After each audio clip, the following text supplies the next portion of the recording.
Good morning and welcome again to our class in physics as we continue to learn more about energy. Last class we learned about what is potential energy. Previous to that we learned kinetic energy, how to find each one of them using our simple formulas. And today we'll look at what's called mechanical energy, which is simply the sum of the two. So when we say, well, can an object have both potential and kinetic energy? Sure, why not? It could be moving and at the height, right? And those are the two things that you need. If you're moving, you have kinetic energy. There's no doubt about it. If you're on a height, you have potential energy, no doubt about it. Now I know height is relative. For example, we were in a building, and here we are doing our experiment, and I say, hey, drop it to the ground. You say, oh, well, this is the ground, right? That's because we're in that little world right there. But if I said, no, this is the ground, then you'd be dropping it all the way here. So you define what you mean to be your ground, your zero level, and that's where you get your height from. Okay, so you could use this height, which would be h1, or this height, h2, depending on what you want to define your ground to be, and then that's how much potential energy you declare yourself to have. Okay, depending on, what's the motion going to be, where's the action going to be. So anyway, back to that, if you have both, so let's say I have a bird, and that's flying, and the bird is, say, 2 kg, flying at 8 meters per second, at a height of, say, 20 meters. Okay, so a bird, 2 kg, flying at 8 meters per second, going that way, and at a height of 20 meters from the ground. So it has both potential and kinetic energy. So remember, mechanical energy is just potential energy plus kinetic energy, and I know I was calling it GPE first, and we're going to continue to call it GPE to talk about gravitational potential energy, because there are other types of potential energies as well that we will be discussing, so I'm just going to leave it like this. So our mechanical energy is going to be mgh plus 1/2 mv squared, which is my KE and my PE.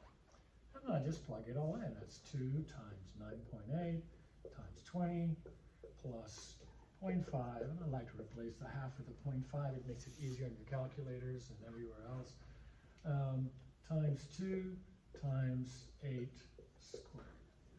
And so that gives you 49.2, right? I think.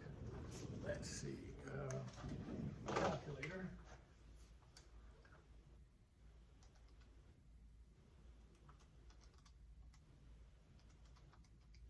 Yep, 392. Okay, so way off. 392 plus 0.5 times 2 is 1 times 2 is 64. So that's 64. And so 64 plus 392 gives me 456 joules. So it has 456 joules of mechanical energy at birth. Okay? Has energy both due to its height and due to its speed. And that's simply how you find mechanical energy. Okay? Sometimes you can make questions a little more tricky. I might say something like, the object is up here, he gets kicked off at a velocity of, say, 5 meters per second. Right when it's up here, when it's off the edge,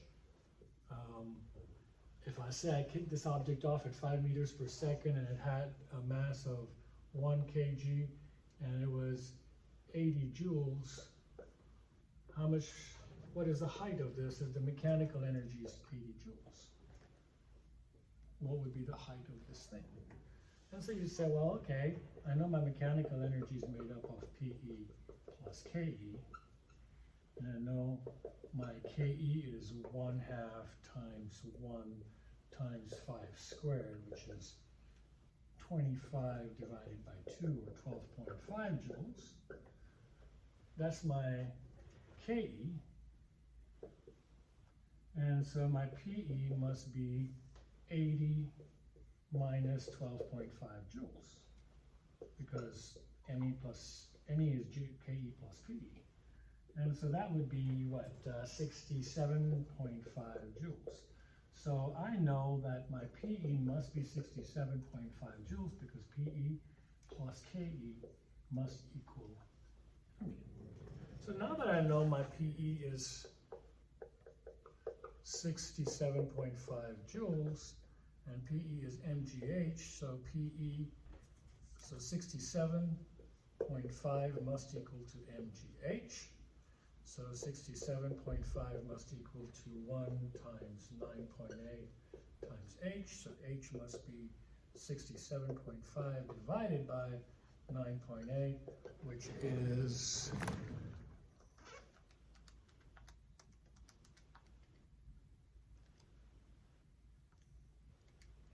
6.9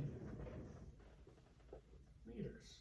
So that's how high up this must have been for it to possess 80 joules. And you see there's many ways that you could put this up. I could have given you the height and asked you how fast was it going if it was 80 joules, and you'd be solving back for that 5 meters per second. Several different ways. But here's how we use finding the mechanical energy by simply adding potential energy plus kinetic energy.